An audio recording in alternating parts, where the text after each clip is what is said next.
वचनों से आप सबको आशीष करे, आपको ताकत और बल दे, ये मेरी प्रार्थना रहेगी। और कल के दिनों में जो हमारी रविवार की या संडे की भक्ति थी, उसमें परमेश्वर पिता ने हमें बहुत अच्छा मौसम दिया, बारिश को रोक दिया और दिन भर बारिश नहीं थी, लेकिन बाद में बारिश चालू हो गई। तो परमेश्वर हमारी प्रार्थना सुनता है। कल थोड़े लोग आए थे, लेकिन प्रभु ने बहुत आशीष किया। और कल हम जब प्रार्थना कर रहे थे, मनन कर रहे थे, तो प्रभु ने मेरे दिल से बात की और एक संदेश मुझे दिया, जो मैं संदेश आपके साथ बांटना चाहता हूँ। और बहुत अद्भुत प्रभु ने मुझसे बात की। आज भी सुबह के डिवोशन में मैंने उस संदेश का आधा भाग उधर बताया, पूरा नहीं किया। तो आज मैं आपके साथ जो बात प्रभु मुझसे करता है ना, वही मैं आपके साथ कहता हूँ। Praise God Jesus. कोई भी सिखा के, कोई भी पढ़ा के, बाइबल के बात बता के जाना अच्छा नहीं है। वो तो हम सब बाइबल उत्पत्ति से लेके प्रकाशित वाक्य तक आपको सिखा सकते हैं, है क्या नहीं? उसमें कोई प्रॉब्लम नहीं है। लेकिन जो आज आपके लिए जरूरत है, आपके आत्मा के लिए, जीवन के लिए, आत्मिक उन्नति के लिए, आपके आत्मिक भूख और प्यास, आपकी आत्मिक स्थिति क्या है, आपकी परिस्थिति क्या है, परमेश्वर जानता है। उसके अनुसार परमेश्वर आपसे बात करता है और आपको उसी से बात करके आपको आत्मिक जीवन को क्या है सुधारना चाहता है, उन्नति लाना चाहता है। तो वो प्रभु की आत्मा को मालूम है कि हमें क्या चाहिए। Praise the Lord Jesus.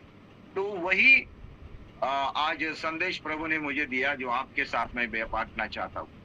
तो आज मैं आपके लिए एक वचन पढ़ूंगा, उस वचन के आधार पे बात करूंगा, उसके बाद चंद बातें आपके साथ बांटूंगा। यिर्मयाह की किताब 31 अध्याय 33वां वचन 33, यिर्मयाह 31 का 33 मैं आपके लिए पढ़ना चाहूंगा। 31 का 33, और उसमें ऐसा लिखा है 31 का 33 में,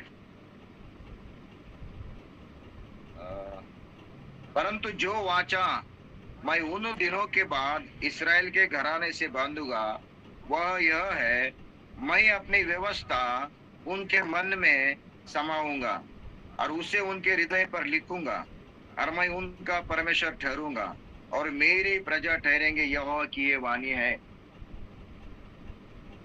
परमेश्वर इस्राएल के साथ यिर्मयाह के द्वारा वादा कर रहा है। अभी 31 अध्याय है ना, इस्राएल की पुनर्स्थापना, इस्राएल को मिलने वाला आशीष, इस्राएल की खेती बाड़ी, उसके जानवर, उसके सब कुछ कैसे और भरपूरी से भरेंगे। परमेश्वर उनको सुरक्षा देगा, दुनिया से इकट्ठा करेगा, उनको पुकारेंगे तो मैं सुनूंगा, बड़े बड़े बातें बताऊंगा, और मैं उनको क्या करूंगा, उनकी पुनर्स्थापना करूंगा, उनके पापों को मैं स्मरण नहीं करूंगा। ये एक आशीष का अध्याय है, 31 अध्याय। उसमें एक और बात परमेश्वर इस्राएल से कह रहा है यिर्मयाह के द्वारा, अभी मैं ऐसी आशीष तुम्हें दे रहा हूं और मैं वादा कर रहा हूं कि आने वाले दिनों में मेरे वचन, मेरी व्यवस्था, मेरा नियम अभी तुम्हारे हृदय के ऊपर मैं लिखूंगा, हृदय के पटल के ऊपर मैं लिखूंगा, तुम्हारे हृदय में मैं वो समाऊंगा। क्यों मालूम है ऐसा कह रहा है? क्योंकि इस्राएल को, लोगों को परमेश्वर ने पहले जो आज्ञाएं दी थी, जो व्यवस्था दी थी, जो नियम दिए थे, वो पत्थर के ऊपर लिखे थे। सीनाई पर्वत के ऊपर जब मूसा चढ़ा, 40 दिन 40 रात रहा, तब परमेश्वर पिता ने इस्राएल लोगों को जीने के लिए और उनको प्रभु के साथ चलने के लिए और धर्मी बन के रहने के लिए और परमेश्वर और लोगों के साथ एक वाचा बांधने के लिए परमेश्वर ने अपने 10 आज्ञाओं को पत्थर के पट्टिका के ऊपर उसमें लिख के परमेश्वर ने मूसा को दिया था। आपके लिए मैं वचन पढ़ना चाहूंगा, निर्गम की किताब, और उसमें मैं आपके लिए पढ़ूंगा निर्गमन की किताब, और उसमें जाएंगे और हम पढ़ेंगे वहां पे क्या परमेश्वर हमसे बात करना चाहता है। निर्गम की किताब, और उसमें हम देखते हैं, मुझे लगता है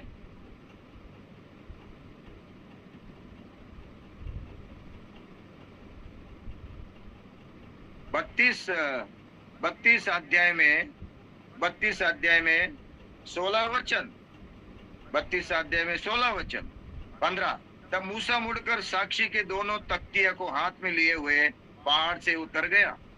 उन तख्तियों को इधर और उधर दोनों ओर लिखा हुआ था, और वे तख्तियां परमेश्वर की बनाई हुई थी, और उन पर जो खोदकर लिखा हुआ था वो परमेश्वर का लिखा हुआ था। इस्राएल लोग गुलामी से समंदर पार करके मुक्त हो गए। मूसा के द्वारा उनका उद्धार हो गया। वो मरुभूमि में, रेगिस्तान में उनकी यात्रा शुरू हो गई। कनान देश की तरफ यात्रा शुरू हो गई। तो परमेश्वर इन लोगों को, कोई नियम नहीं था, व्यवस्था नहीं थी, कोई विधि नहीं थे, कोई कानून नहीं थे। परमेश्वर ने फिर क्या किया, स्वर्ग से मूसा को पर्वत के ऊपर बुलाया और उसको बोला, जा, मेरे लोगों के लिए मैं अभी क्या कर रहा हूँ, आज्ञा और विधियों को और मेरे नियमों को दे रहा हूँ, ताकि वो लोग क्या करें, उनके जीवन में हालेलुया अच्छी तरह से जीवन जिए, और वो उनके जीवन में अनुशासन आए, और वो भटके नहीं, और उद्धार पाए, धर्मी बन के रहे, मेरे साथ चले, मेरे साथ उनका एग्रीमेंट बना रहे, वाचा बना रहे। इसके लिए मैं तुझे क्या कर रहा हूँ, उनके लिए कुछ नियम और विधि दे रहा हूँ और 10 आज्ञा दे रहा हूँ। एक पत्थर का पट्टिका ले, और उसने वो लिया, और उस पत्थर के ऊपर आगे पीछे परमेश्वर ने अपने हाथों से, अपनी उंगली से लिखा। ध्यान दीजिए, मैं आपको क्या कह रहा हूं, अपने उंगली से, अपने हाथों से लिखा और मूसा को दे दिया। बोले, है ना, मूसा को दे दिया। उसमें लिखा है, इन तख्तियां परमेश्वर की बनाई हुई थी, और उन पर जो खोद कर लिखा हुआ था वो परमेश्वर का लिखा हुआ था, मूसा ने नहीं लिखा था। और ये तख्तियां पाके मूसा हालेलुया पर्वत से उतर रहा है, अपने लोगों के पास आ रहा है। तभी देखा क्या कि लोग एक बछड़े का, सोने का बछड़ा बना के, उसको अपना खुदा बना के उसके आगे पीछे नाच रहे, गा रहे, बोल रहे, ये हमारा खुदा है। परमेश्वर बोला, नीचे जा, नीचे जाके देख तेरे लोगों ने क्या किया। बोले, जाके देख। जैसे ही मूसा आके वो 10 पटिया, आज्ञा की पटिया लेके आए, पत्थर की पटिया लेके आ रहा है नीचे, उसने देखा कि लोग सोने का बछड़ा बना के उसके आगे पीछे नाच रहे, उसको खुदा बना रहे। मूसा ने ये देखा और गुस्सा हो गया। जिस जिंदा खुदा ने आपको गुलामी से बचाया, आपको यहाँ तक लाया, वो परमेश्वर को छोड़ के आप अपने जिद के ऊपर अड़े रहे, और हारून को बोला, जैसा लोगों को अपने देव देवता है वैसे हमें भी चाहिए, ताकि उसके हम सामने दंडवत करें। हारून को जबरदस्ती की। आखिर में हारून ने उन लोगों के सामने झुक गया, बोला, सोना निकल के दे दो। सबने अपना सोना निकाला, उसको पिघला, बछड़ा बनाया, बोले, ये तुम्हारा खुदा हो गया। उसी समय मूसा आया, देखा लोगों ने क्या किया, तब के उसको गुस्सा आ गया, और उसने क्या किया, गुस्से में वो पट्टिका ली और तोड़ डाली। अरे वापस परमेश्वर ने उसको पर्वत के ऊपर बुलाया। अब मैं इन लोगों का नाश करने जा रहा हूं। इन लोगों ने मुझे क्या किया, मुझे जलाया, मुझे छोड़ के उन्होंने क्या किया, अपने लिए अपना खुदा बनाया। इसीलिए मुझे, मेरा कोप उनके ऊपर आ रहा है, मैं उनको नाश करूंगा। मूसा जाके परमेश्वर के सामने घुटने देख के कह रहा है, पिताजी ऐसा मत करो ना, तेरे लोग हैं, तेरे बच्चे हैं, यहाँ तक लाया, प्लीज उनको माफ कर दो, क्षमा कर दो। फिर परमेश्वर कह रहा है बाद में उसको, मूसा को, ठीक है, एक काम कर दे, प्रेज द लॉर्ड जीसस, अभी तू क्या कर, फिर से 34 अध्याय में देखो, 34 अध्याय में फिर यहोवा ने मूसा से कहा, पहली तख्तियों के समान पत्थर की 2 और तख्तियां गढ़ ले। तब जो वचन उन पहली तख्तियों पर लिखे थे, जिन्हें तूने तोड़ डाला, वही वचन मैं उन तख्तियों पर भी लिखूंगा। सवेरे तैयार रहना, और को सिनाई पर्वत पर चढ़कर उसकी चोटी पर मेरे सामने खड़ा रहना। हालेलुया। और फिर क्या हो गया, प्रेज़ गॉड, मूसा वापस उस नई तख्तियों को पर लेके आया। है ना। और वो तख्तियों पर जो है, देखो 34 अध्याय का 28 वचन में लिखा है, मूसा वहां यहोवा के संग 40 दिन 40 और रात रहा, तब तक न तो उसे रोटी खाई न पानी पिया, और उसने उन तख्तियों पर वाचा के वचन अर्थात 10 आज्ञा लिख दी। पहली पट्टिका के ऊपर, तख्त के ऊपर, पहले पत्थर के तख्ते के ऊपर परमेश्वर ने लिखा था, दूसरे जो तख्त है उसके ऊपर मूसा ने लिखा। परमेश्वर ने बोला अभी तू लिख ले, मैंने लिखा, तूने तोड़ दिया। आप लोग मेरी बात सुन रहे हैं क्या? परमेश्वर इस्राएल से बोल रहा है, अभी ना पत्थर के ऊपर, ना कागज के ऊपर, ना चमड़ी के ऊपर, ना जमीन के ऊपर, ना लकड़ी के ऊपर, अभी मैं मेरी वाचा का वचन, मेरी विधि, मेरा नियम आने वाले दिनों में लोगों के दिलों में लिखूंगा, उनके हृदय के तख्त के ऊपर लिखूंगा, उनके हृदय में मैं समाऊंगा। आप लोग मेरी बात सुन रहे हैं क्या? कृपा युग में, कलीसिया के युग में, पवित्र आत्मा के युग में परमेश्वर पिता ने अभी जो वचन लिखे हैं, जो उसके विधियों को लिखा है, जो व्यवस्था को लिखा है, वो पत्थर के ऊपर नहीं, कागज के ऊपर नहीं, अभी जो लिखा है हमारे दिलों के ऊपर लिखा है, हमारे मनों के ऊपर, आत्मा में, हृदय के ऊपर लिखा है ना। इब्रानी की 10 अध्याय 16 वचन, इब्रानी की किताब 10 अध्याय 16 वचन पढ़ेंगे आपके लिए। Praise the Lord Jesus. ध्यान दीजिए मैं आपसे क्या बात कर रहा हूं मेरे प्यारे भाई बहनों। आमीन। 10 अध्याय 16, और वहां पे ऐसा कह रहा है 15 वचन में, और पवित्र आत्मा भी हमें यही गवाही देता है कि क्योंकि उसने पहले कहा था, प्रभु कहता है कि जो वाचा मैं उन दिनों के बाद उनसे बांधूंगा वो यही है कि मैं अपने नियमों को उनके हृदय पर लिखूंगा और मैं उनके विवेक में डालूंगा। पवित्र आत्मा गवाही दे रहा है। अब ये पवित्र आत्मा का युग है, कलीसिया का युग है, कृपा युग है, और इस पवित्र आत्मा कह रहा है और पवित्र आत्मा गवाही दे रहा है कि अभी परमेश्वर ने जो बात कही है वो सच हो गई है, कि उसके वचन, उसकी व्यवस्था और उसकी जो वाचा है, वो नियम है, अभी हमारे हृदय के ऊपर लिखे हैं, हृदय के तख्तों पर लिखे हैं।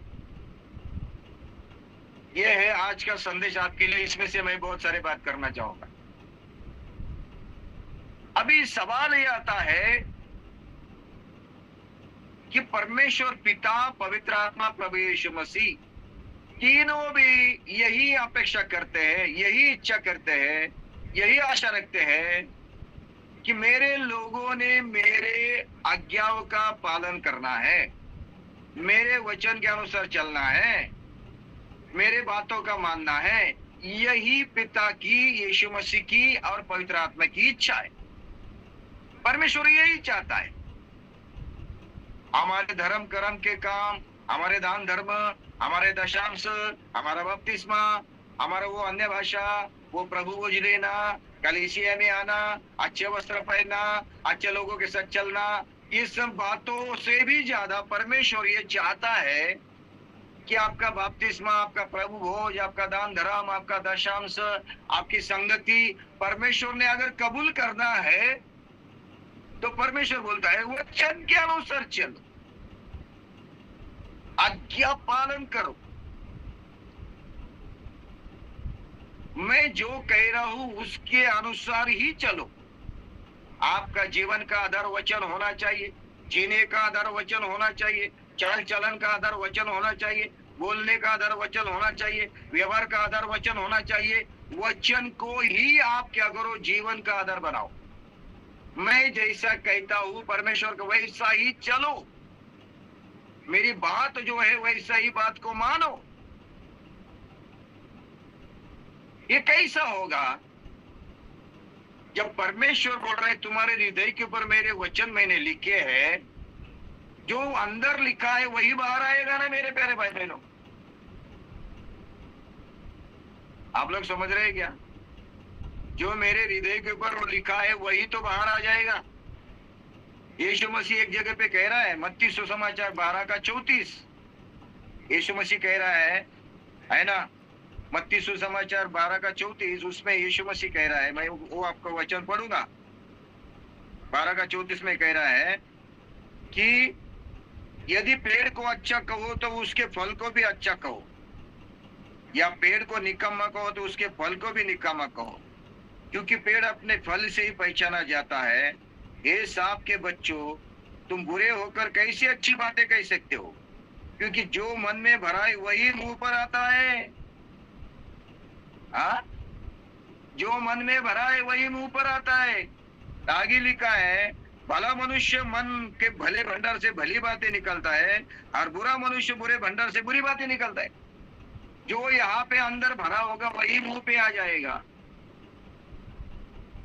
अभी मन में क्या भरा है, दिल में क्या भरा है, हृदय में क्या भरा है? प्रभु कह रहा है, मैंने मेरे वचन को भरा है। बाहर क्या निकलेगा? वचन ही निकलेगा। अगर यीशु दिल में भरा है, यीशु मन में भरा है, तो बाहर क्या निकलेगा? यीशु ही निकलेगा, वचन ही निकलेगा। धार्मिकता भरी है तो धार्मिकता ही निकलेगी। अच्छा स्वभाव भरा है तो अच्छा स्वभाव ही निकलेगा। गाली भरी है तो गाली ही निकलेगी। झूठ भरा है तो झूठ ही निकलेगा। नफरत भरी है तो नफरत ही निकलेगी। अधर्म भरा है तो अधर्म ही निकलेगा। चोरी भरी है तो चोरी ही निकलेगी।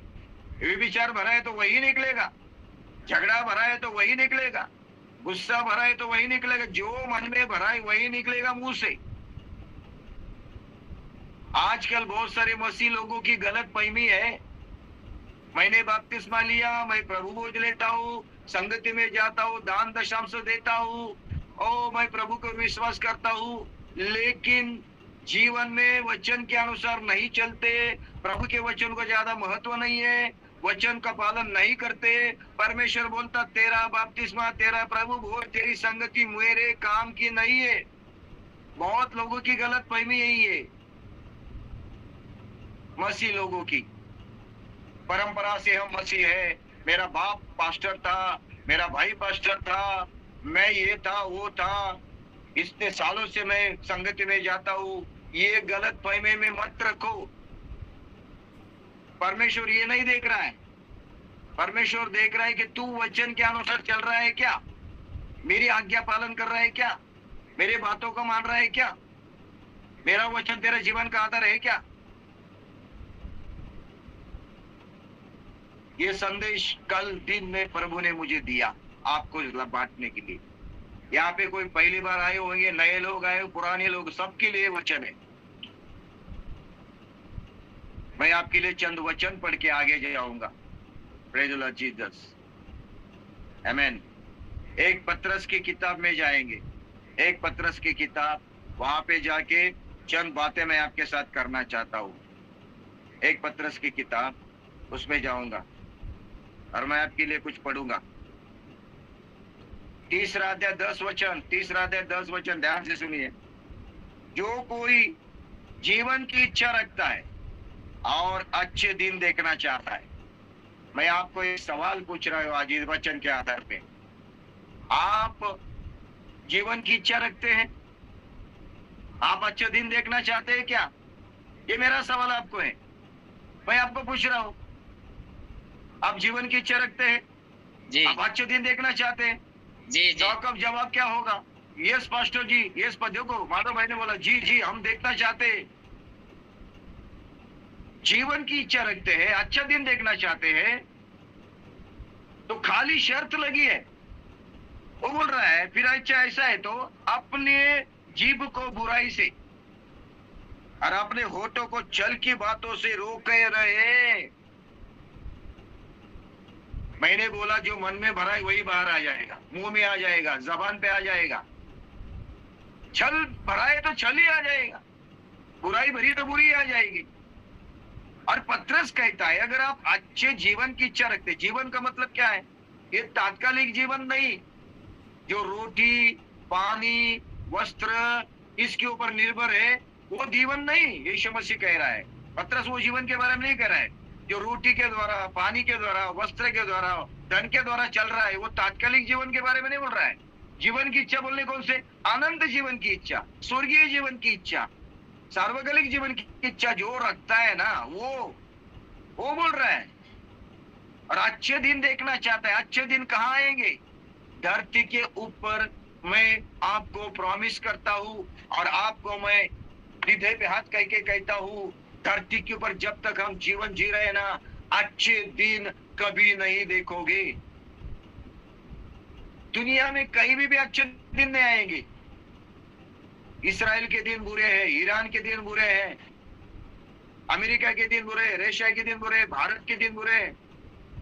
कहां तुम्हें अच्छे दिख रहा है? कहीं पे भी चारों तरफ युद्ध, लड़ाइयां, भ्रष्टाचार, गुस्सा, बलात्कार, मारामारी, चोरी, है ना, धर्मवाद, दहशतवाद, आतंकवाद, समाजवाद, हर जगह पे आपको दिख रहा है कि अशांति अशांति है।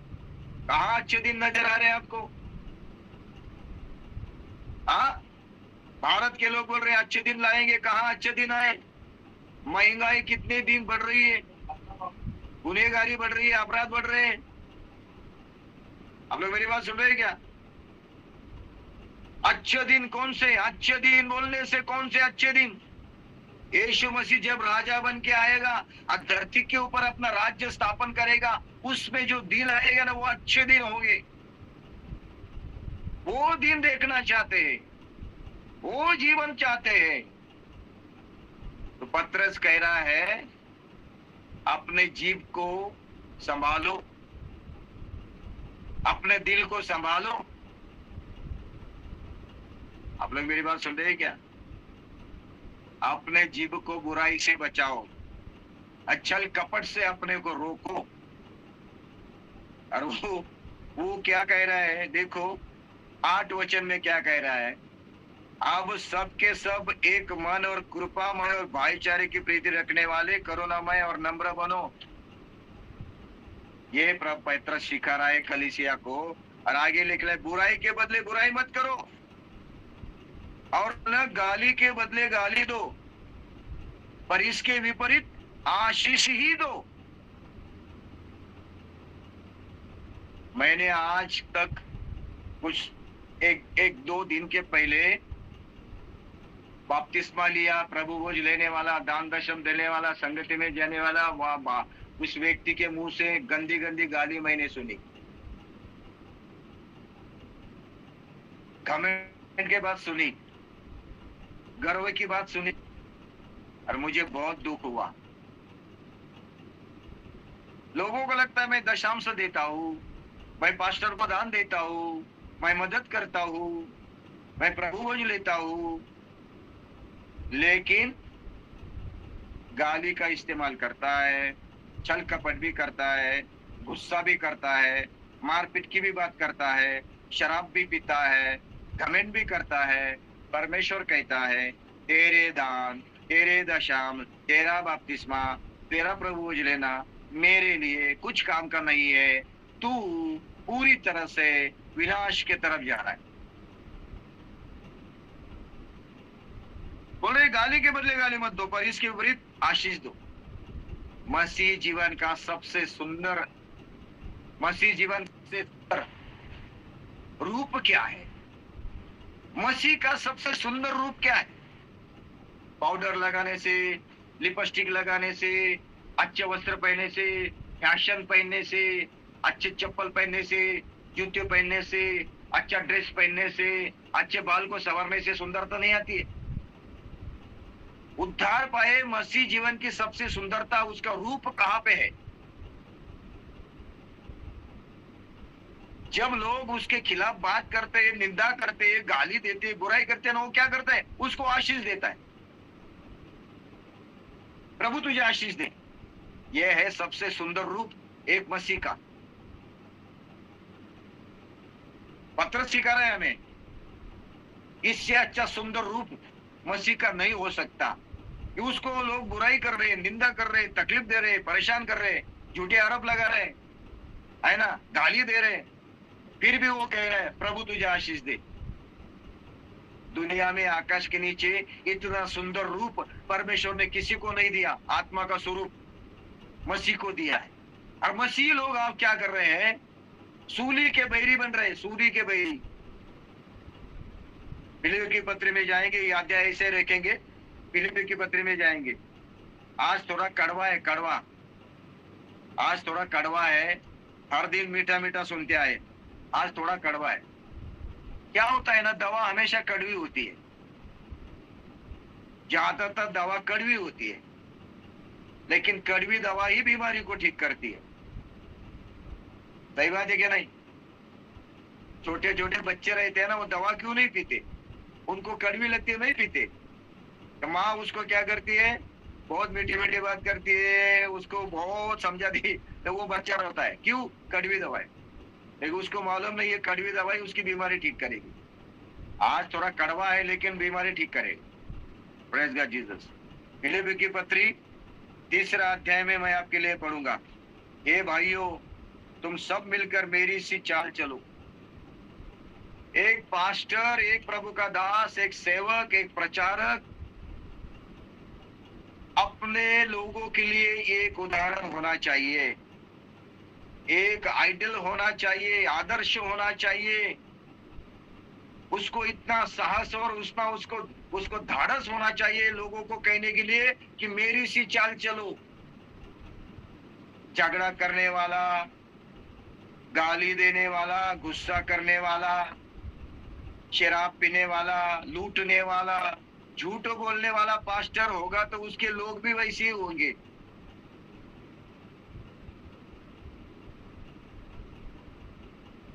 गुरु वैसा होगा तो चेला भी वैसा होगा ना। वो संत कबीर कहता है, लालची गुरु लालची चेला दोनों नरक में ठेलम ठेला। लालची गुरु होगा तो चेला भी लालचा होगा, अब दोनों भी क्या करेंगे? नरक में जाएंगे। फिलिप्पी की पत्री 3 अध्याय 17 वचन पढ़ा है मैंने, कुमारी जी। फिलिप्पी की पत्री 3 अध्याय 17 वचन लिख लो। मेरी सी चाल चलो, पौलुस कह रहा है। एक पास्टर को ये कहने के लिए साहस होना चाहिए, मेरी सी चाल चलो भाइयों। कलीसिया के लिए एक अच्छा एग्जाम्पल होना चाहिए, एक सेवक। आगे कहता है, और उन्हें पहचान रखो जो इस रीति पर चलते हैं जिसका उदाहरण तुम हम में पाते हैं। उन लोगों को भी पहचानो जो मेरे जैसे चलते हैं, उनको भी पहचानो। और आगे कहता है, क्योंकि बहुत से ऐसी चाल चलते हैं जिनकी चर्चा मैंने तुमसे बार बार की है, और अब भी रो रो कर कहता हूं कि वे अपनी चाल चलन से मसीह के क्रूस के बैरी बने हैं। बहुत सारी मसीह लोग बपतिस्मा लिए, प्रभु बोझ लेने वाले, संगति में जाने वाले, दान दशम देने वाले, ऐसे चाल चलन चल रहे हैं, ऐसी बात कर रहे हैं, ऐसे आचरण रख रहे हैं, जिसको देखने के बाद लगता है ये सूली के बैरी है।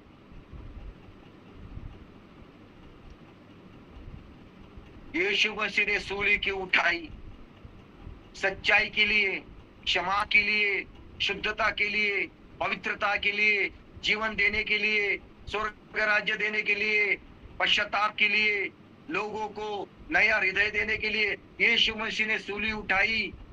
और उसी सूली को जानो और उस सूली के अनुभव को जानो। लेकिन बहुत सारे मसीह उस सूली के विरुद्ध में काम कर रहे हैं, तो वो सूली के बैरी बनिए। हम सूली के मित्र बनना चाहिए।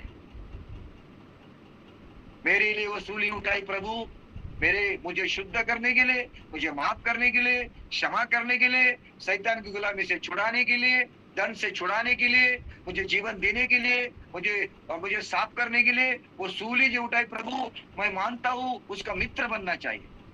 बहुत सारे लोग अपने चाल चलन से, बुरे चाल चलन से सूली के बैरी बने बैठे। ऐसे लोगों के साथ क्या चलना फिरना? हाँ, बात समझ में आ रही क्या? उनका अंत विनाश है बोले।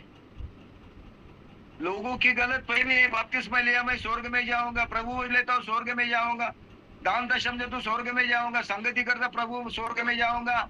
लेकिन उनका चाल चलन ठीक नहीं है, तो परमेश्वर का वचन कह रहा है उनका अंत विनाश है। फिलिप्पी की पत्री, पत्रस में जाएंगे वापस, फिलिप्पी में वही रहेंगे, पत्रस में जाएंगे। एक पत्रस की पत्रस की पहली पत्री 4 अध्याय 7 वचन में आपके लिए पढ़ूंगा।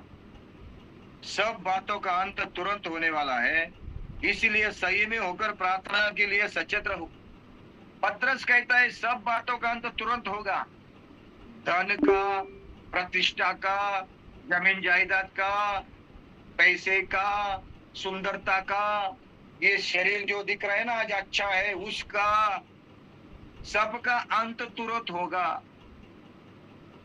जिसके आपके ताकत के ऊपर गर्व है ना वो भी खत्म हो जाएगी, पैसे के ऊपर गर्व है वो भी खत्म हो जाएगा, प्रतिष्ठा उसके पास है वो भी खत्म हो जाएगी, है ना। तुरंत होगा इस सब का अंत, तुरंत। प्रार्थना में सचेत रहो बोले, ये सब खत्म होने वाला है। जो दिखता है ना हमको वैभव, दुनिया का जो सुख विलास है वो तुरंत खत्म होगा। प्रार्थना में सचेत रहो बोले। फिलिप के पत्र में जाएंगे वापस, फिलिपी के पत्र 3 अध्याय में। और उनका अंत विनाश है, उनका ईश्वर पेट है। आजकल बहुत मसीह लोगों का ईश्वर पेट बन गया। पेट, ये पेट है ना, रोटी कमाना, रोटी के लिए कमाना, धन कमाना, वस्त्र पहनना, सुख विलास में जीना, यही उनका लक्ष्य है, वही उनका मकसद है। पेट उनका ईश्वर बन गया है। जो ईश्वर रोटी देता है, खाना देता है, वस्त्र देता है, चंगाई देता, वो ईश्वर रहा बाजू को। इन्होंने उस ईश्वर को छोड़ के, उसके विरोध में काम करके, उसकी आज्ञा का पालन करना छोड़ के अपने पेट को ईश्वर बना दिया।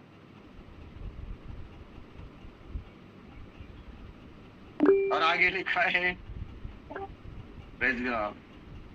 और वे अपनी लज्जा की बातों पर घमंड करते हैं। लज्जा की बातों पे घमंड, जो बातें लज्जा की है, इन लोगों को लगता है झूठ बोलना, गाली देना, गुस्सा करना, नफरत करना, ये बात लज्जा की है, लेकिन उनको उसमें अच्छा लगता है। उनको लगता है मैं ये हूँ, मैं वो हूँ, मैं फलाना हूँ, मैं ढिमका हूँ, मैं मारूंगा, पीटूंगा, ये करूंगा, वो करूंगा। उसका मालूम नहीं कि मैं कौन हूँ, वो क्या समझता है अपने आप को। ये लज्जा की बात है, लेकिन उसको उसमें घमंड आ रही है। और आगे लिखा है, प्रेज गॉड, और वो पृथ्वी के वस्तुओं पर मन लगाते रहते हैं। ये फिलिपियों की कलीसिया को लिखा है, अन्य जाति को नहीं लिखा खत। फिलिपी के लोगों के लिए, जो फिलिपी बपतिस्मा लिए उद्धार पाए, प्रभु लेने वाले लोगों को लिखा है पौलुस ने। उस फिलिपी के कलीसिया में ऐसा हो रहा था, लोग पृथ्वी के ऊपर मन लगा रहे थे, उनका मन प्रभु की तरफ नहीं था। दुनिया की बातें मुझे चाहिए, सिर्फ छुटकारा चाहिए, बीमारी चंगी होनी चाहिए, बस मुझे वचन को मानना नहीं, पालना नहीं, सुनना नहीं, उसके अनुसार नहीं चलना है। बस बाबा, ए पास्टर तो मेरे लिए प्रार्थना कर, बस मेरी पत्नी मेरे पास आए, हमारा घटस्फोट दूर हो जाए, कोर्ट कचहरी का प्रॉब्लम सॉल्व हो जाए, मेरे शत्रु मेरे से दूर हो जाए, हमें रोटी मिले, वस्त्र मिले, चंगाई मिले, घर मिले, प्रमोशन मिले, नौकरी मिले, हालेलुया, हमें प्रेस का शांति मिले, आनंद मिले, खुशी मिले। इससे ज्यादा हमें नहीं चाहिए। वचन छोड़ दो, हमें नहीं बताना है, हमें वचन के लिए कोई देना देना, यही तुम मेरे लिए कर। मुझे स्वर्ग नहीं चाहिए, आनंद जीवन नहीं चाहिए, यीशु मसीह आ रहा है, मुझे कुछ लेना देना नहीं है, अभी मैं जी रहा हूं ना, मुझे ये चाहिए बस। ये कौन कह रहा है? अन्य जाति के लोग नहीं, मसीह लोग कह रहे, और कह रहे कि मैं ये हूं वह हूं। लज्जा की बातों के ऊपर घमंड करते हैं लोग। और कहता है, पर हमारा स्वदेश स्वर्ग पर है, हमें उद्धार करता प्रभु यीशु मसीह का वहां से आने की बात जो रही, यीशु मसीह की बात जो ना, यीशु मसीह स्वर्ग से उद्धार बन के आ रहा है, और उसके आसार नजर आ रहे हैं। जो लड़ाइयाँ, युद्ध हो रही है, भ्रष्टाचार हो रहा है, भूकंप आ रहे हैं, महामारी आ रही है, दुनिया भटक रही है, अशांति फैल रही है ना, वो दिखा रहे हैं कि प्रभु स्वर्ग से आने का समय आ गया है, समय आ गया है, प्रभु निकट है।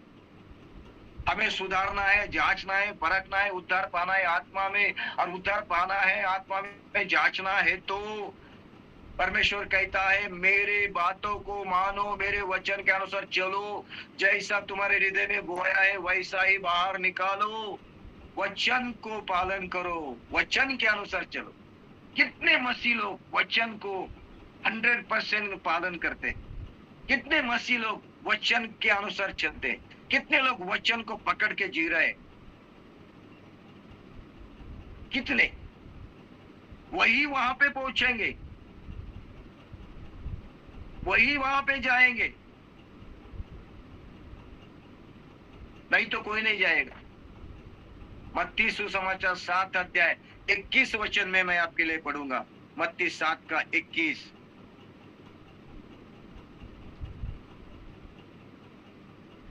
वहां पे लिखा है, जो मुझसे हे प्रभु कहता है, उनसे हर एक स्वर्ग के राज्य में प्रवेश न करेगा उनमें से, परंतु वही जो मेरे स्वर्गीय पिता की इच्छा पर चलता है। प्रभु प्रभु कहने वाले हजारों लाखों होंगे, अन्य भाषा बोलने वाले, चिल्लाने वाले, यीशु यीशु कहने वाले, हे खुदा खुदा, ओ बाइबल लेके घूमने वाले, प्रभु बोझ लेने वाले हजारों होंगे, प्रभु प्रभु कहने वाले हजारों होंगे। मेरे पिता की इच्छा के अनुसार कौन चल रहा है, वही स्वर्ग में प्रवेश करेगा। ध्यान दीजिए, प्रभु की आत्मा आपसे क्या सावधान कर रही है, जागरूक कर दी। परमेश्वर कह रहा, मैं मेरे वचन उनके हृदय पे लिखूंगा। अभी हृदय पे वचन लिखा है तो वो बाहर में वही आएगा। अभी ये कागज के ऊपर लिखे हैं, ये अंदर जाना चाहिए। यहाँ पे ये हम पढ़ते हैं, अंदर जाता है, हर दिन लिखते हैं इसके ऊपर। आज आपके साथ मैं बात कर रहा हूं तो ये वचन आपके दिलों पे ऊपर लिखे जा रहे हैं, लिख रहे हैं हम। अभी जब मैं बचपन में स्कूल में जाता था, प्राइमरी स्कूल में, तब हमारे पास किताब नोटबुक नहीं रहती थी। एक जो वो क्या थी, मिट्टी की, यानी कि वो पत्थर की एक थी, स्लेट रहती थी, स्लेट, और पेंसिल से उसके ऊपर लिखते थे। वही वो भी बैग में डाल के हम जाते थे। वो कभी टूटती थी, फूटती थी, और उसको क्या करते थे हम, पेंसिल से लिखने के बाद वो स्लेट अगर लिखने के पूरा हो गया तो क्या करते थे, थूक से नहीं तो पानी से उसको पोंछ देते थे और बाद में दोबारा लिखते थे। स्लेट को पोंछा, पार में लिखा। ऐसा ही हमारे जीवन में हर दिन होना चाहिए। हृदय के स्लेट के ऊपर, हृदय के वो तख्त के ऊपर, हृदय के उस पट्टिका के ऊपर हर दिन नया लिखना चाहिए। जो हमें अच्छा लगता नहीं है ना, बुरा लगता है, गंदा हो गया, भर गया, पोंछ दो उसको, पोंछ दो उसको, नया नया लिख दो। यस। और वही बैग में लेके चलता था। वो भारी रहता था क्योंकि वो पथरी का रहता था, और झगड़ा हो गया तो वही सर पे मारते थे हम, वो टूट जाता था। बाद में नई स्लेट लाते थे, या फिर वो स्लेट का एक टुकड़ा रहता था, वही लेके जाते थे। पूछेंगे लिखेंगे, पूछेंगे लिखेंगे। ऐसा हमारे जीवन में हर दिन होना चाहिए। Praise God Jesus. आप लोग मेरी बात सुन रहे हैं क्या? मेरे प्यारे भाई बहनों, मैंने अभी संदेश शुरू ही किया है, प्रस्तावना ही आपके सामने रखा है। मुझे तो संदेश बाकी है। अभी मैंने बोला ना, थोड़ा कड़वा है, लेकिन कड़वा जरूर बीमारी ठीक करेगी। सच्चाई को बयान कर रहा हूं। आप कितने भी बड़े व्यक्ति हो, बिशप हो, टिशप हो, कोई भी हो, वचन के अनुसार आप नहीं चल रहे, वचन को नहीं पाल रहे, वचन को कीमत नहीं है, परमेश्वर के बताए हुए नियमों के अनुसार नहीं है, तो आपका बिशप होना हमारे लिए कचरे जैसा है। आपके अंदर गुस्सा है, आपके अंदर नफरत है, आपके अंदर छल कपट है, आपके अंदर झगड़े की बात है, आप दूसरों को तुच्छ मान रहे हैं, तो आप बिशप होके भी हमारे लिए कचरे जैसे। परमेश्वर के लिए भी कोई फायदा नहीं। परमेश्वर बोल रहा है। इस अध्याय को, इस संदेश को मैं कल भी आगे बढ़ाऊंगा, और इस संदेश को मैं, बड़ा संदेश है, पूरा करूंगा। आज के लिए इतना काफी हो गया। बहुत कड़वा पी लिया आपने आज। ज्यादा कड़वा पीना भी अच्छा नहीं है, उल्टी हो जाएगी। और बहुत सारे मसीह लोग खाते खाते न उल्टी कर देते, वचन को खाते खाते हैं और चर्च के बाहर आएगा उल्टी कर देते, जैसा कि वैसा।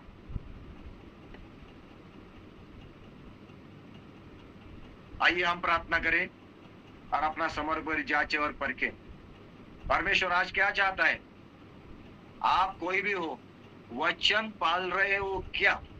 वचन के अनुसार चल रहे हो क्या? वचन आपका आधार है क्या? आपका चाल चलन वचन के अनुसार है क्या? आपका व्यवहार, आपकी बातें, आपका परिवार जो भी है वचन के अनुसार है क्या? वचन को पकड़ रहे हैं क्या? ये संदेश मेरे लिए भी है। अगर नहीं है तो आपका बपतिस्मा लेना, प्रभु जी लेना, खाली पीली प्रार्थना करना वो व्यर्थ है। इसलिए आज जांचो, परखो और समझो। मेरे हृदय के ओर वचन लिखे तो वचन बाहर आ रहे हैं क्या? यीशु है तो यीशु बाहर आए क्या? ये देखो, तभी प्रभु बोलेगा तुम्हारे अच्छे दिन आ रहे हैं। तभी प्रभु बोल रहा है तुम जीवन पा रहे हो। आपको इस प्रभु के वचन के द्वारा बरकत मिले, आशीष मिले, ये मेरी प्रार्थना रहेगी। हम आपके लिए प्रार्थना करते रहेंगे। Praise God Jesus. धन्यवाद। देखिए, कभी भी वचन प्रचार करते वक्त उसमें मिलावट नहीं करनी है। वचन को लोगों को देते वक्त मिलावट नहीं करनी है। लोगों को मलाई नहीं लगानी है। सीधे बात करो, सीधे बात करो, जो है वह। एक तो व्यक्ति बनेगा, नहीं तो टूटेगा। बस टूटा हुआ बनेगा, गिरा हुआ खड़ा रहेगा, बिगड़ा हुआ सुधर जाएगा, यही उसमें हो जाएगा। Praise God Jesus. तो प्रभु यीशु मसीह आपको आशीष करे भाई।